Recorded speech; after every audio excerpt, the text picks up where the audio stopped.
সন্ধ্যা আজ তো মকর সংক্রান্তি, তো আমাদের এখানে মেলা হয়। আমি আর শুনি সবাই মিলে মেলায় আমি আর মা এই পাশে বসেছি। তাই ওরা রেগুলার বলে যে তোমরা এরকম ঠিক দিকে বসো, যেদিকে সেদিকে বসি, আর ওরা উল্টো দিকে বসে। তাই বলছে নাকি মাথা ঘুরায়, তাদের বিচার চাইছে এখন। শুনু বাবা বিচার আসলো, ওরা বিচার চাইছে, বলছে রেগুলার বাবা। শুনু বাবা বলছে যে আমি রেগুলার একটা জিনিসই দেখতে পাই যে এরা মা মেয়ে উঠলে এরা যেদিকে যাবে সেদিকে বসে, আর আমরা কিন্তু উল্টো দিকে বসি। তাহলে যা পারি তাই করি। যত গরমকালে আমার মেয়ের মাথা ঘুরায়, ট্রেনে উঠলে নাকি মাথা ঘুরায়। হ্যাঁ, বাবা হচ্ছে উল্টো দিকে। চলো আমি কোথায় যাচ্ছি তোমাদের দেখাচ্ছি। তোরা কি, তুই তো গরমকাল মাথা ঘুরায়। এই পাবলিক বলছে আমার নাকি মাথা ঘুরায়। বিচার চাই আমি, এটার জাস্টিস চাই। জাস্টিস পর আমার আমার মাথায় তোমার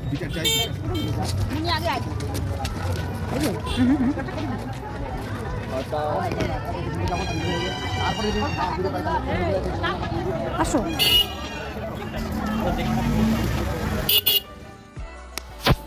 তো আমরা টোটোয় করে কিন্তু মেলায় চলে গেছি। দেখছো, দেখা যাচ্ছে মেলায় কত দোকান। প্রথমে দেখলাম বাচ্চাদের খেলনার জিনিস, তারপর এখানে ঘুগনির দোকান। এখানে হচ্ছে ঘুগনি বিক্রি করছিল আর কি। আমার দেখে খেতে ইচ্ছে করছিল, কিন্তু আমি মেলার ঘুগনি খুব একটা ভালো খাই না। এ পাশে কত শোপিস রয়েছে, আমার কিনতে ইচ্ছা করছিল, কিন্তু আমি তো মাত্রা মেলায় ঢুকছি যে আমি আর কিনি। তারপরে মন্দির ভিতরে ঢুকলাম, ওখান থেকে প্রসাদ দিল। মন্দিরে আমি একটু দক্ষিণা দিলাম। এই যে মন্দির ভিতরে থাকে সে আমাদের খুব চেনাশোনা, সে প্রসাদ দিল। আবার তরুণকে একটা কমলা লেবু দিল, মানে শুরু বাবাকে একটা কমলা লেবু দিল। কমলা লেবু না, মানে সর্বত যাই একটা দিল। তারপরে দেখো পাশে দেখো প্রচুর লোক, তো পাশে আবার বাউল গান হচ্ছিল। এই যে লোকে খাচ্ছে দাচ্ছে ঘুরছে। কিন্তু যেদিন কার সাথে গেছিলো মঙ্গলবার বজরংবলী দিন, সেদিন আমি নিরামিষ খাই, সেদিন আমি কিছুই তেমন একটা খেতে পারিনি। আমার মা আমার মেয়েকে বলছিল কিনবি মাথার মাথায় যে লাইটিং যে হেয়ারব্যান্ডগুলো। তারপর আমি বলছি তুই পুতুল কিনবি, বেলুন কিনবি? বলছে না, আমি কি ছোটো নাকি এখানে পুতুল বেলুন কিনবো। ও কিনতে চাইছিল না। তো আমি তাহলে বললাম চল তাহলে ফুচকা খাই। যে অবশ্যই একটু পরেই খাবো। তাও আমাদের একটু সন্দেশ প্রসাদ দিল। আমরা মন্দির থেকে শুনু বাবা চলে গেছিলাম যে দাঁড়া এদিকে আসলে সন্দেশ প্রসাদ নাও। সন্দেশ প্রসাদ শুনু বাবা নিল, নিয়ে আবার এই যে ঘুরছি কত দোকান। ওখানকার বাচ্চারা যে পরিমাণে বাঁশি বাজাচ্ছিল, আমি তো মাথা খারাপ হয়ে যাচ্ছিলো, লাইন বেয়ে বাঁশি বাজাচ্ছিল। তারপর এখানে মেহেন্দি পড়ছিল। আমি শুনু বাবা বলছি আমি মেহেন্দি পড়বো, বলে কি হ্যাঁ হ্যাঁ পড়ো। এই যে কত সুন্দর দেখো না ঘোড়া। শুনেছি মা আমি শুনু ঘোড়াকে নিয়ে, বলে কি হ্যাঁ ঘোড়ায় পিঠে করে আমি বাড়ি যাবো। তো আরও লোকজন রয়েছে যে বাচ্চাদের কত খেলার জিনিসগুলো রয়েছে। বা শুনু চড়বি, বলে কি হ্যাঁ এখানে খেলার থেকে আমি হাত পা ভেঙে বাড়ি যাবো। এই বাচ্চারা নাচানাচি করছে, কিন্তু তেমন খাবার দোকান খুব একটা ছিল না। আর আমি কোনো জিনিসপত্রে খুব একটা আমি কিনিই নি বেশিরভাগ বলতে গেলে। মা বলছি মা কানে নিই, বলছে হ্যাঁ নিউ মার্কেটে যাস, ওখান থেকে সুন্দর সুন্দর কানের কিনিস, তুই এখানে তোর কানের কিছুই পছন্দ হবে না। তারপর একটু কাপ প্লেট দেখছিলাম, মেয়ে মানুষ যে হলে যা হয় খালি কাপ প্লেট দেখাই দেখছিলাম ঘুরে ঘুরে মেলায় গেছি কী করবো। তারপরে এই যে জিলিপির দোকান, জিলিপি সবাই কিনছিলাম, যে না আমি জিলিপি নেবো না, কারণ বাড়িতে আমি অলরেডি পিঠে করে রেখে গেছি। তারপরে যে চাউমিন, আমার এখানকার চাউমিন ভালো লাগছিলো না, দেখে কেমন যেন লাগছিলো। আর যেহেতু আমি খাবো না, শুধু আরোই খারাপ লাগছিলো। তা আমরা শুধু ঘুরছিলাম এদিক ওদিক সেদিক ঘুরছিলাম। তারপরে আমরা ফুচকা খেয়েছিলাম এক দোকান থেকে। শুনু বলে চলো আমরা ফুচকা খাই। আমরা চলো চলো ফুচকা খাই। তা মা বলে তাহলে চল তারা ফুচকা খা, আমি একটু দাঁড়াই। আমি নাও চলো। আর শুনে আইসক্রিম খাবি? বলো না আমি আইসক্রিম খাবো না, এই মেলার আইসক্রিম আমার ভালো লাগে না। বাবা ওখানে বলছে বাবা অন্য দোকান থেকে আইসক্রিম কিনে দেবো। বলছিল হ্যাঁ দেবো ওখানে। তা আমি কার জন্য আর কি কিনো, বাড়িতে তো কোনো ছোটো বাচ্চা নেই। আর শুনু সব বাচ্চাদের জিনিস এগুলো নিয়ে তো খেলবেই না। তো দেখো সাপ দেখা যাচ্ছে, গাড়ি। বলছে না না আমি এগুলো নেবো না, আমার এগুলো পছন্দ হয় না।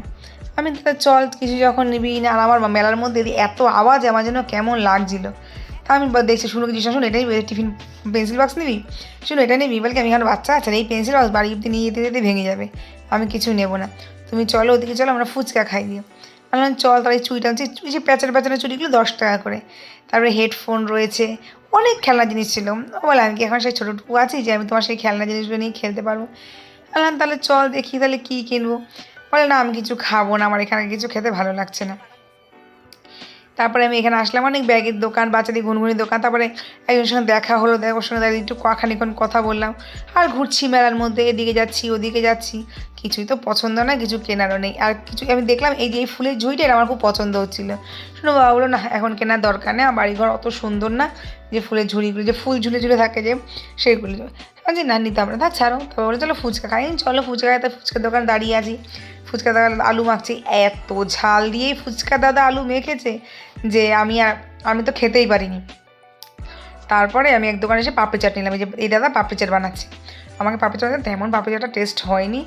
এক প্লেট পাপড়ি চাট 50 টাকা। আমি একটু খেয়ে বললাম যে আমার ভালো লাগছে না। এবার শুনবো বলে পয়সা দিয়ে কিনে শুধু খেলায় দেয়, খাবো। এবার নিজেরও তো আমার ভালো লাগেনি, তা আমি একটু নিলাম, শুনু নিল, মা একটু ফোটা নিল। তো তারপর বললো মোমো খাবো, আমি বলছি না আজকে তো খাওয়াই যাবে না। তারপরে নিমকির দোকান থেকে আমি একটু নিমকি নিলাম, শুনুবাবু বলছিল বাদাম নিই, আমি বলছি কি হ্যাঁ শরীর খারাপ করার জন্য বাদাম নিই। তারপর আমরা আবার যে নিমকি নিলাম, আমার চাকদের জন্য 100, আমাদের নিজের বাড়ির জন্য 100 নিয়ে আমরা আবার একটু মন্দিরের দিকে গেলাম। তারপরে শুনুবা শোনো পাঁপড় খাবা, বলকে হ্যাঁ নেও। তারপর শুনু বাবা তো মেলা গেলে পাঁপড় খাবেই, তো পাঁপড় টাপড় খেয়ে দিয়ে আমরা বাড়ি চলে আসলাম। তো দেখো আমরা কিন্তু এখন বাড়ি চলে এসেছি, আমার ড্রেস চেঞ্জ হয়ে গেছে। তো চলো আমাদের মেলায় ঘোরা কমপ্লিট। এবার বাবা বলছিল যে একটু আসবে, তো বাবা আসছে, একটু গরম গরম বাবাকে সাজিয়ে পিঠে ভেজে দেবো। তো চলো আমি এখন একটু পিঠে ভাজি দিই। আর শুনু এই যে এসেই বলছে মা পড়া আছে, পড়তে বসে গেছে। চলো tata bye bye, good night.